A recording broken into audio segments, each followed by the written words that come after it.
이기는 투자 해봐야 될 텐데 이분과 함께 해보겠습니다.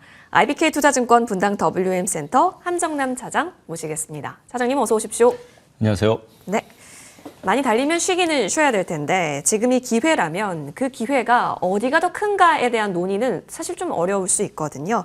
그래서 하나씩 방향성에 있어서 저희 오늘 좀 도움 말씀 듣고 싶습니다. 네. 어떻게 도와드리면 될까요? 그럼 이정표를 알려주세요. 그동안 주도주라고 생각했었던 잘 가던 종목이 쉬니까 장이 안 좋네. 지수가 빠지니까 장이 안 좋네라고 체감해 보시면서 느끼실 수 있습니다. 하지만 그동안 철저하게 쉬어야 됐었던 2차전지 네. 지금 달리고 있지 않습니까? 맞아요. 우리 증시는 지금 뭐 조금 과잉 발언하면 3천이 넘어가기 전까지는 지수 자체에 너무 목매어서 장이 좋다 나쁘다 해석하기보단 이 지수의 색깔을 보시는데 집중하셔야 된다라는 데 생각이 듭니다. 그런 관점에서 이제 지난주 목요일부터 있었던 일이 이제는 뚜렷하게 우리가 모두가 인지할 수 있게 된 겁니다. 지수가 빠질 땐 2차전지 섹터가 강하구나. 그리고 여기에 하나로 묶어볼 수 있었던 것이 한알령 해제 관련된 주였는데 그 테마는 좀 약하구나라고 볼 수 있고 지수에 영향력을 미치면서 민감하게 반응하는 것은 반도체구나. 그리고 바이오도 그중에 좀 색깔은 분분할 수는 있겠지만 개별적인 종목별 온도차가 원래 있었던 섹터였기 때문에 그러면 만약에 지수가 엄청나게 좋아질 때는 반도체를 주도주라고 우리는 이야기하는 겁니다. 주도주라는 것이 지금 강한 게 아니라 지수와 연동해서 움직이는 섹터를 우리는 주도주라고 하거든요. 그런 관점에서 지금 장이 안 좋을 때 같이 빠지는 거 보니 반도체가 주도주일 가능성이 높고 지수가 안 좋을 때 우리는 한국 시장 끝났어 떠나야 돼가 아니라 이럴 때 우리는 또 하나의 투자처가 있겠구나. 그것이 2차 전지가 충분히 제가 지난주에도 누누이 말씀드렸습니다. 2차 전지가 수급 논리로 올라오는 반등이라고 봤었을 때 여기가 끝이 아닐 것이다라는 이야기를 누누이 말씀드렸었고 여전히 저는 지금도 ING라고 생각이 듭니다. 에코프로와 BM이 조금 무거운 상황이지만 방향을 지켜준다라는 의미를 부여했었을 때 2차전지 관련주들이 쫙 스펙트럼을 넓혀서 손잡고 올라오고 있고 그 안에서 2차전지가 좋다라는 명분이 필요할 때 솔직히 지금 전기차 판매량이 엄청나게 좋아져서 우리가 지금 2차전지가 올라오는 것이 아니지 않습니까? 그쵸? 2차전지에 그럼 앞으로 뭐의 성장 밸류를 줄 수 있는데 라고 할 때 전고체라는 것이 가장 앞단에 놓을 수 있는 우리나라에서 2차 전지에서 경쟁력으로 앞서서 볼 수 있는 것이 이거기 때문에 삼성 SDI가 먼저 그리고 관련된 종목들이 좀 먼저 움직이고 있다라는 의미를 거기에 좀 더 부여하고 있다라고 보시면 될 것 같습니다. 시황은 어떤 리포트 보고서 제목이 이렇습니다. 1분기 내에서 가장 혼란스러운 한 주, 이런 이야기 하는데, 꼭 한 주라고 표현 안 해도 지금 당장이 좀 그런 것 같아요. 머지않아 이제 트럼프가 처강 관세도 시작될 것이고, FOMC 공개록, 의사록을 공개했는데, 지금 미국도 내부적으로 의견이 분분해요. 트럼프 도대체 뭘 원하는 것이고 협상은 어디까지 할 것이며 지금 공화당의 특성이 재정의 안정성 확보가 된 무자비하게 포퓰리즘 정책으로 돈을 찍어내는 것이 아니라 재정 확보를 안정성으로 키워갈 수 있는 것을 전제로 한 재정의 확대거든요. 빚은 늘리겠다는 뜻이에요. 트럼프도. 그런데 이것을 안정성을 기여한 재정의 확보인데 말이 쉽지 그게 되냐고요. 세수도 걷어야 되는데 법인세는 인하해주고 싶대요. 여기서 이해상충이 일어나서 지금 다양한 이야기들이 인플레가 어떻게 꺾일 수 있으며 어떻게 잡을 수 있으며 어디까지 용납해야 될 것이냐라는 다양한 불투명한 이러한 부분 속에서 미국 시장이 그래서 지금 경기가 부러질 것이냐 그렇게 생각하고 싶지는 않습니다. 지금 그런 것처럼 미국 증시가 좀 오랜만에 좀 조정을 주었지만 우리 지수는 그렇게 큰 영향을 미치지 않지 않습니까? 이렇게 받아들일 수 있죠. 미국 증시는 조금 쉬어가 볼 수 있어. 미국의 주도주도 IT였는데 그럴 거면 엔비디아 실적 발표 보고 가자. 한국 증시는 지금 바닥권에 있었기 때문에 미국이 2% 빠진다고 한국이 3% 빠질 그런 시장은 아니야. 그리고 한국 시장을 살펴봤더니 큰 무게추가 있는데 장 빠지는 날은 2차 전지하면 되겠고 장 가는 날에는 반도체를 하면 되겠구나. 바이오는 그 안에서 종목을 잘 찾아보면 되겠구나. 그 안에 다양한 섹터들이 계속 순환매를 이어갈 수 있기 때문에 조정 시 매수 관점으로 볼 수 있는 섹터들은 여전히 있을 것이다 라는 관점으로 지수에 목매어서 좋다 나쁘다라는 해석이 아닌 시장의 색깔을 정확하게 이해하는 것이 중요하다고 생각이 듭니다. 사실상 지수가 가려면 말씀해 주셨다시피 반발이가 중요하잖아요. 반도체 바이오 2차 전지. 근데 사실상 2차 전지가 힘을 내주면서 지수는 지수 나름대로의 동력을 찾아가고 있고 이제 우리는 섹터 전략이 참 고민일 텐데 반도체 얘기를 해주셨고 엔비디아 얘기를 해주셔서 이 부분 질문 드려보고 싶습니다. 아니나 다를까 이번 주에 빅 이벤트가 또 엔비디아 실적이 있네요. 우리나라 시간 목요일이 될 것 같은데 IT 쪽에 있어서는 사실상 가는 방향은 맞잖아요. 근데 다만 언제 사서 언제 팔까의 연속이 우리에겐 늘 고민입니다. 확인하고 그리고 나서 좀 타점을 잡고 싶다라는 반응일까요? 다양한 변수가 있어서 이럴 것 같다라는 내심에 저도 마음의 전략을 짜둘 텐데 이번은 조금 저도 좀 복잡합니다. 일단은 이번에 지금 미국은 실적 발표가 80% 기업이 끝났죠. 80% 중에 78%가 어닝 서프 실적이 잘 나왔어요. 미국 경기는 좋은 건 인정해야 됩니다. 근데 엔비디아가 지금 가는가 싶으면 부러지고 넘어지고 그래요. 부러지는 건 아니죠. 살짝 콩콩 찾고 이렇게 넘어집니다. 조금 투심이 불편한 자리에 있어요. 그것은 시장의 전체적인 분위기가 많이 오른 기업보다는 조금 새로운 대세법을 찾고자 하는 그런 심리가 시장에서 더욱더 합리적인 판단이다라고 용인이 되는 것이 아닌가라는 생각이 듭니다. 앞으로 방향성, 섹터의 방향성을 잡을 때 이번에 엔비디아 지금 중국 반도체와 이쪽 AI 관련된 주들은 중국 기업들은 지금 날아가고 있어요.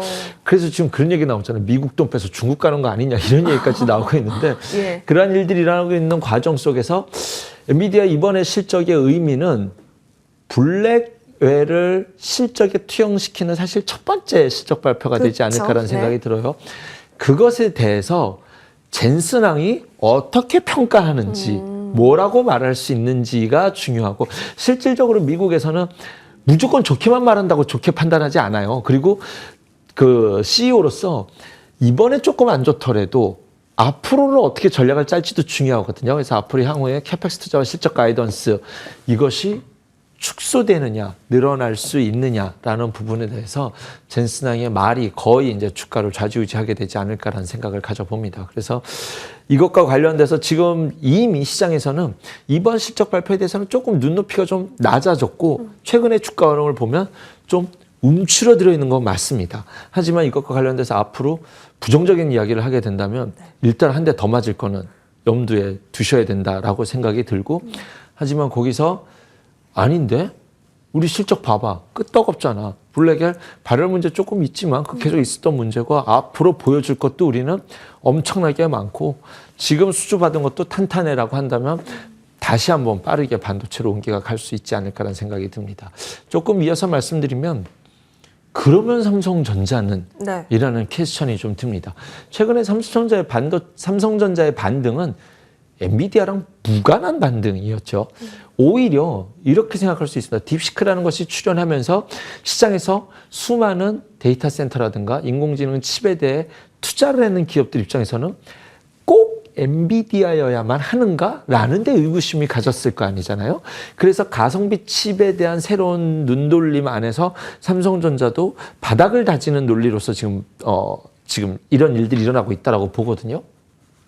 일단 엔비디아가 빠지면 안 좋게 말해서 빠지면 업황에 대한 리스크 때문에 한번 조정을 주겠지만 지금 여기 올라온 것을 무색하게 할 만큼 이 하락의 원위치로 돌아간다? 그럴 상황은 아닌 것 같습니다. 왜냐하면 아까 말씀드린 것처럼 엔비디아가 조금 불편하다면 그것은 가성비 칩으로서의 시야를 돌릴 수 있는 기대감 때문에 삼성전자는 굳이 이 바닥에선 나쁘지 않은데 라는 해석이 가능할 수 있을 것 같고요. 만약에 엔비디아가 좋게 나온다라고 한다면 이쪽 사이클이 여전히 긍정적으로 봐야 되는 것이 맞네라고 하면서 다시 한번 방향을 잡을 수 있지 않을까. 조금 조심스럽긴 하지만 결론이 뭐냐면 그럼 삼성전자 다 좋다는 얘기네? 이렇게 들으실 수 있겠지만 만약에 그것 때문에 빠진다면 저는 좀 오히려 기회로 볼 수 있지 않을까라는 뷰를 기저에 깔아놓고 있습니다. 엔비디아가 좀 불안했다라고 한다면 오히려 가성비 칩에서 레거시 단에서 뭔가 기회를 찾을 수 있을까라는 아이디어? 네. 알겠습니다. 그러면 그 실적 발표 기점으로 사실 반도체 갈래 진짜 많잖아요, 사장님. 네. 뭐 레거시도 있겠지만 유리기판, 액침 냉각 등등등 할 얘기는 참 많습니다. 순환이 계속 돌 거라고 생각하세요? 지금 이 삼성전자가 주도해서 가는 장이면 삼성전자가 만약에 주도주가 되면 네. 시장이 더 힘들 겁니다. 예, 전자를 땡겨 올리면 지수 올라가는 힘을 내 계좌가 비트내지 못한다는 느낌을 받을 수 있거든요. 지수 3% 오르면 나는 5% 올라야 되잖아요, 계좌가. 근데 그렇게 되지 않을 거예요, 아마도.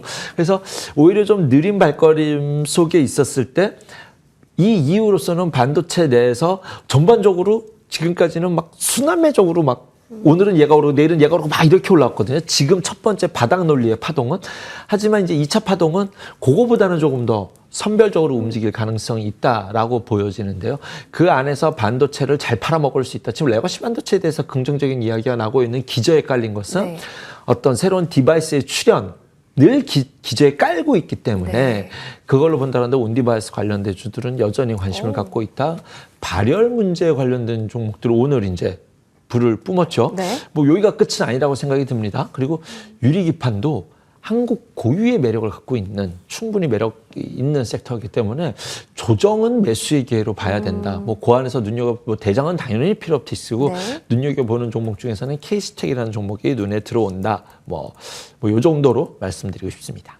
알겠습니다. 이쪽 또한 궁금합니다. 트럼프가 강력하게 묻어있는 쪽 바로 종전. 그러면 이제 재건주는. 근데 오늘 일부 종목들이 다시 또 방향을 위로 잡더라고요. 네. 재건주는 정말 뉴스 민감도가 좀 셀 법도 한데 키를 어떻게 잡을까요? 뭐 지금은 좀 쉴 만큼 쉬었고 이제는 예전에는 하루에 종전한다 했는데 뭐 그거 뻥이었는 건 24시간. 다 알고 네. 있잖아요. 이제 네. 다 알고 있어서 이제 하나하나 해법을 찾아 나갈 때 요번 주에 오늘 프랑스 그다음에 목요일인가요? 영국이랑 정상회담이 예정되어 있습니다. 우크라 종전을 위한 협상 그리고 전후에 있을 어떻게 이제 이것을 해결해 나갈 것이냐라는 구상을 논의하는 것이 주제가 된다라고 합니다. 그다음에 수요일에는 첫 공식 내각 회의도 예정되어 있는데요. 지금 이쪽을 손봐놔야 중국과 싸울 수 있는 카드에 명분을 갖고 드라이브를 걸 수 있다는 것은 제 기저에 깔려 있는 마음은 변함이 없거든요. 그래서 빨리 해법을 만들어 나가고 싶지 않을까라는 생각이 들고 이것을 정상회담이 끝나고 영국과 정상회담이 주말쯤 되면 또 이것과 관련된 이야기들이 충분히 나올 수 있는 환경이라고 생각이 듭니다. 기사화되는 거는 어쩔 수 없는 상황이라고 저는 생각이 들어요. 어떤 기사가 나올지 모르겠습니다만 그것과 관련해서 재건주들이 쉬었어요. 네. 저는 좀 주식을 쉴 때 벌어요. 요즘처럼 테마 순환매가 많을 때 올라가는 걸 샀다가 내일 새로운 테마가 등장하면 내일 새롭게 등장한 그 테마가 더 좋아 보이거든요. 맞아. 그래서 이 좋을 때 계좌 계속 감고 계신 분들도 있어요. 그게 아니라 지금은 덜 간 종목 갖고 잘 기다리고 있어서 내 타이밍에서 야금야금 잘 먹으면 되는데 그런 의미로서 시장을 대응해야 된다라고 저는 판단합니다. 이게 오히려 어떤 섹터를 잘 보는 것보다 이거 빠졌을 때 사는 대응 전략이 더 중요하다라고 저는 매매 기법이 더 중요하다라고 보거든요. 그러한 매매 기법을 전제로 했었을 때 재건주들 그때 뻗쩍 올라갈 때 지금 당장 출발할 것처럼 보였는데 이거 매수 기회를 주네 라는 의미로 볼 수 있는 주가적 위치 그다음에 정황적 시황이 만들어지지 않느냐라는 생각이 듭니다. 알겠습니다. 자, 눌렸을 때 봐야 한다. 네. 특히 이런 순환이 빠를 때는요. 하나만 그럼 더 보고 싶어요. 순환이 워낙 빨라서 한알령은 그러면은 어떻게 된 건가? 오늘 뭔가 연속이 안 나왔다라는 것에서 전혀 실망할 게 없는 거예요? 시장이 굉장히 빨라요. 그때 제가 뭐라고 말씀드렸냐면 한알령은 이미 없었다라는 주의예요, 저는. 뭐가 한알령이야? 우리 거기다 핸드폰도 안 팔고 자동차도 안 파는데. 그리고 실제로 무비자 입국 허가했잖아요. 그게 전에 했기 때문에 한알령 해제할 거야라는 데서 중국 입장은 우리 이미 한알령 안 하고 있었어라는 스탠스를 취하는데 저는 거기에 공감이 됩니다. 이번에 한알령을 하겠다라고 해제하겠다라고 하는 뜻은 중국에서 우리 드라마 못 보게 했었거든요. 왜냐하면 이제 어떤 그 사상을 좀 이렇게 해야 되는데 그쪽으로 너무 치우치게 되기 때문에 그 어떤 유튜브라든가 이런 걸 철저하게 막지 않습니까? 그래도 중국은 많이 봤죠. 그 막 돌려서 잘 많이 봤다라고 오해, 그러더라고요. 네. 하지만 이것을 허용해 주는 것은 기업 입장에서는 전혀 다른 의미죠. 네. 그래서 이번에 한알령은 미디어 콘텐츠에 집중되어 있을 것이고 게임도 네. 한알령의 수혜가 저는 아니라고 봅니다. 한알령 때문에 게임 산업을 막았던 것이 아니라 중국 내 게임 산업을 보호하기 위해서 한국에게다 판호를 굉장히 안 늘어줬었어요. 예전에 전기차 보조금을 자기 나라에게는 막 절반을 주면서 한국 기업에는 절대로 안 줬던 것처럼 자기네 기업이 그 산업이 완성이 됐었을 때 문을 열어주거든요. 그래서 이제 판호를 하나씩 열어주는 것이라 한알령 해제에 게임 섹터가 수혜를 보는 건 맞겠지만 개별적인 이슈를 좀 봐야 된다라고 생각이 듭니다. 그럼 이제 압축이 되죠. 미디어 콘텐츠를 압축해야 된다. 그런 관점에서 본다면 이제 지금 조정받아서 쉬고 있는 게임주는 개별주로 보셔라. 그리고 화장품이나 영주는 저는 그다지라고 했었는데 주가가 오히려 그거 말하기 2점 더 빠졌더라고요. 오히려 조금 그래서 안타깝습니다. 미디어 콘텐츠 뭐 그때 그날 대장이 키스트였죠. 오히려 좀 이럴 때는 좀 이 테마가 여기서 끝날 것 같진 않다. 올해 에이펙 정상회담이 10월에 우리나라에서 있을 텐데 네. 그 전에 뭐 중국에서도 뭐 우리랑 대화하려고 뭐 안에 들어온다, 뭐 조만간 들어온다 이런 얘기가 있잖아요. 이것과 관련돼서 중국이 한국과 좀 잘 지내보자라는 스탠스의 입장의 이야기들은 계속적으로 정치적으로도 중국의 입장에서도 계속 나올 수 있는 환경이라서 지금과 관련된다라고 한다면 이 상황에서 저는 좀 미디어 콘텐츠들은 충분히 좀 관심을 갖고 지켜볼 수 있다. 단기적으로 너무 많이 올랐어서 조정이 오는데 조금 오히려 이쪽만 좀 압축해서 지켜볼 수는 있겠다라고 생각을 해봅니다.